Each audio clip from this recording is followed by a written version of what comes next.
Forte Jazz Lounge has been kicking out live music on King Street since 2019. Today, I talk one-on-one with the owner of Forte Jazz Lounge, Clarke, for this edition of Quintin's Close-Ups. And if you haven't already, subscribe to my YouTube channel and like Quintin's Close-Ups on Facebook. Clarke, welcome back to Quintin's Close-Ups. Thanks for having me. I appreciate it greatly. You know, I interviewed you a year ago because you're obviously the owner and founder of the Forte Jazz Lounge here on King Street.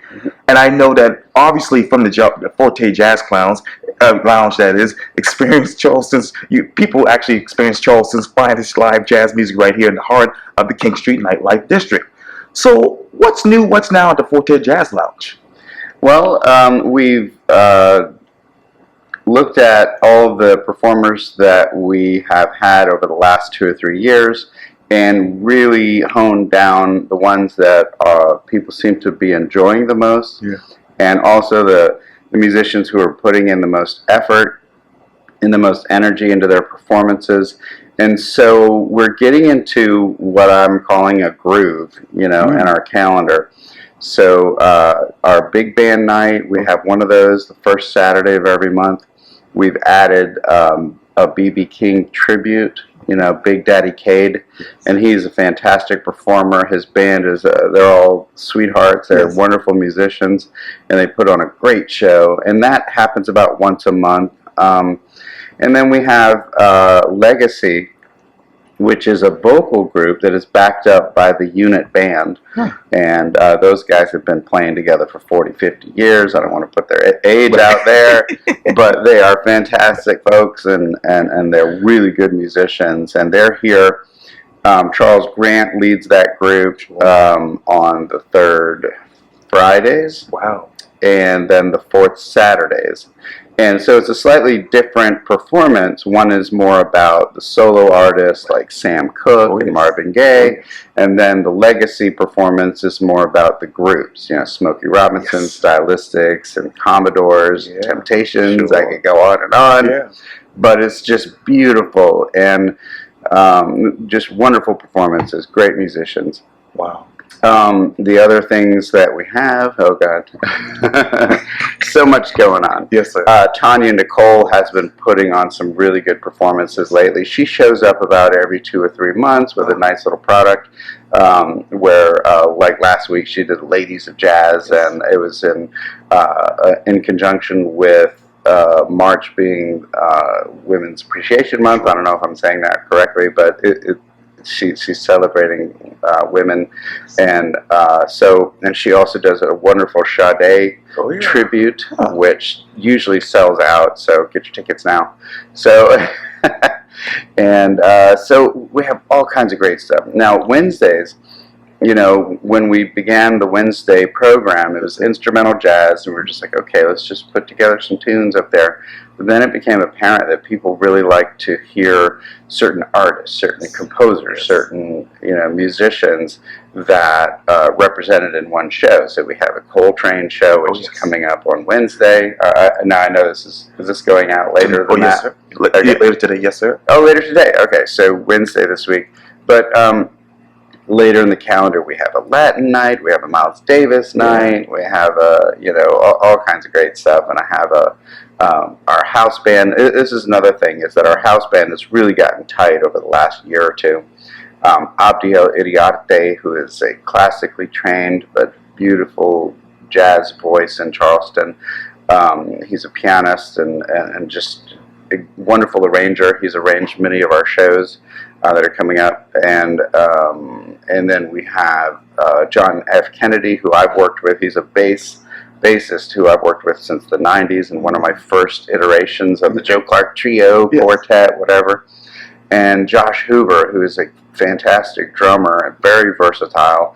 He's a great reader, he's a great improviser, and he's very versatile, like I said, where he can go from jazz to rock and roll. Like, we're doing a Billy Joel Elton John show this weekend, which is almost sold out, so get your tickets. So, and so we have such a lovely crew. Our staff here, of course, nothing would be happening without the support and love and patience of my beautiful wife, Rosie Clarke. And so she handles the business side.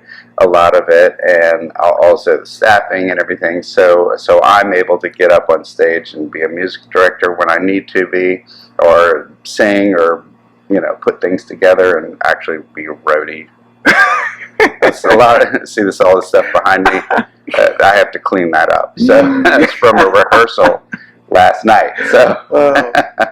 So who is Joe Clarke on the stage, and who is Joe Clarke as the owner? Oh, good question. Yeah, I've got to become something multiple personalities. I'm kind of a shy person. I don't like self-promotion, so this is very awkward for me. I to talk about myself. But you're a sweet person, and I appreciate you interviewing me, and this is a great opportunity to get the word out. So it's very, very nice. So I'm kind of shy, kind of reserved on my own business-wise. I'd almost rather be cleaning and setting the room up and doing those sorts of things. But then when I get on the stage, I'm another person. It's like okay, here we go. We're doing this. This is done. So up until that point, nervous, go. Yes. And then you're just like out there, and I'm just trying to put on the greatest show I possibly can for the audience and make it fun for them, so that they want to come back. And so there's so many different facets to running this place, and I knew that going into it because I've been a performer since I left college back in in the 90s. And so when I left college, I even had little business cards, and I didn't know anything about music really, because I didn't go to school for it. I just knew I wanted to do it. Yeah. So I was like marketing myself as a pianist. Sure. So I don't know what I'm doing. So, but I knew where I was headed, and so I got some lessons, and I talked to smarter people than me, and they gave me great advice, and so things developed, and so here we are.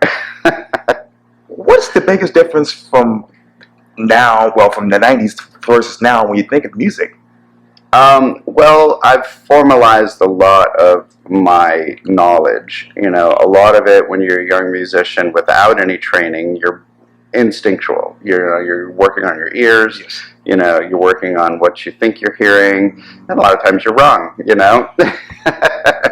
So there's that learning curve. Took a long time for me because I don't have some of the great innate ability that I think many musicians that are successful have. I've really had to struggle. I mean, I've destroyed all the tapes that I made of myself singing back in the 90s because I don't want anybody to know what it sounded like. It was terrible. So, and I recognize that. I was trying to sound like Sinatra or like Billy Joel or all these people that I admired, And then eventually, after getting some training, a little bit of, work with Nancy Stedman, who is a wonderful vocal coach that I met through my second wife. That's right. Okay. She, that was one of the good things that came out of it. So, and my daughter, of course. So, but, it is little steps, So, and right now, I'm using all of the things that I've learned as a business person, getting people paid. Yeah. Getting them their check before they leave the stage is something that I think musicians need to feel, like they're part of the equation. And I give people, the musicians, when we have a packed house, I bump everybody's pay. I'm not virtue signaling here. I'm just saying that's how I think it should work. And I've, as a musician from on that side, I know how it feels to be appreciated when you walk off the stage. I also know how it feels to be unappreciated when you get off the stage, and that's a horrible feeling. You never want to feel that again, So I'm not just a cheerleader. I want to support the musicians that come on the stage and put in 100%, show up on time. That's important. Yes. And play, the music that we've talked about, present in a proper way to the audience, no off-color humor. Like I'm often do. I'm guilty of it. So I know the line. And so anyway, so everyone's doing their jobs, everyone's behaving, everyone's supporting with their art. And but now, like I said, my role is just to get great musicians on the stage. We have, Brett Bellinger, Ron Wiltrout, Robert Lewis, Mark Sturbank, Abdiel, of course. We have Arshak Siranyan. I think I said it right. And all these wonderful musicians. I know I'm leaving a whole bunch of people out. Dave Haywood on flute, doing fantastic stuff. That's just our Wednesdays. That's just our Wednesday, folks. And then Thursdays we have, sometimes I'm singing. We have Alva Anderson singing with the house guys. And we have Erin Parker, who's a wonderful singer. She, good story, she was really well known among many of the musicians, and then she, rang me up and said, hey, I'd like to start singing again. She had a kid and all that stuff, and now she's coming back to it, so she's a wonderful artist. And of course I mentioned Tanya Nicole. Yes. So, another thing that we're doing here, just to go back to some of the shows that we're doing, I've tasked Abdiel Iriarte, who is a wonderful arranger, with putting arrangements to the show themes that we're looking for. Ray Charles, James Brown, the Elton John, Billy Joel show that we're doing. He did all those arrangements. And so their shows are going to be recurring, and we're trying to infuse as many musicians and performers as we can on the stage that the tickets can support. There's limits. Yeah, absolutely. And my apologies, I just had a tooth extraction last week, so I'm trying. You're doing great. I'm trying. But let me ask you, as far as the theme, Joe, what theme actually describes Forte Jazz in the Jazz Lounge right now? What theme? Yes, sir. And I think I'm answering your question, right? Is that we're just wanting to put on the best musicians we can find that are, 95% of them are going to be local, and give people who come to Charleston a little taste what we can offer here in Charleston. Just like if you were to go to New Orleans, New York, you want to hear those musicians. You want to hear what that town is producing. And I think that's important to represent that. Now, when somebody comes from out of town to perform, we try to get the word out, but it's always like really tough because just recently we had Sean Fathman, who's a fantastic organist. And I don't know if it was, just the night of the week, or that people didn't know his name, or maybe we didn't do a good job putting the word out, but there wasn't a lot of people to come see that show. But the next night it was packed. And I haven't quite figured that out. So if you have any secrets you'd like to share with me on how to get folks to show up to a show that maybe you don't know their name, but, we try to put video, we try to put visuals out there as much as we can. So, anyway, I think I lost my track. Oh, no worries. And you talk about obviously promoting. What is that support for music today in Charleston? I'm sorry, say that again. Oh, no worries. Where is the support for music here in the Low Country? I think it's self-support as far as what we're doing. I know that the Symphony has their supporters, their sponsors. Charleston Jazz has their sponsors, and they're able to get that. But what we have are many regulars who have been very sweet and supportive and buying tickets and coming to shows and letting their friends know and bringing their friends and all that stuff. And they recognizes the value of this. So it's that's where the support is. One of the things that I think we have done right is connected with many of the hotels to talk to those folks and let them know, hey, this is what we're doing. This is a performance venue. It could be easily seen from the outside looking in as, oh, it's another bar with music, and it's really not. It's set up like a theater for the most part. Some nights we have dancing, where we clear out the front 2 rows, and that's a beautiful thing. And but mostly it's set up so that people can enjoy the wonderful musicians that we have. And let me go back because I'm being redundant, Joe. But what is the value of the Forte Jazz Lounge? To whom? To me, it's feeding my family, and that's a value. Sure. It's sending my daughter to college. It's supporting, the folks that we love and everything. So it's my job. That's the value of that. But to our community, I feel like we're doing a really good, positive, creative job of representing what our current culture is. I don't want us to look back and go, gee, I wish we'd have done that. And I think that 10 years from now, you can look this up later, this will be something of a fixture. I'm hoping. If the business is successful, we're able to support all the great musicians and ourselves, then it will be one of those things. When you go to New Orleans, you go visit Snug Harbor. When you go to New York, you visit Smalls or Mesro and Vanguard and Blue Note. If you're a jazz fan, you're visiting those places. So if you're a live music fan and you want an intimate setting that represents Charleston's artists, then this is where you go. And I hope people feel that way. I just don't want to just say it and it not be that. Right. I want people to feel that way, that they've come to a special place that really represents great musicians. So what is the state of live music? I really don't know, because we don't get out very much.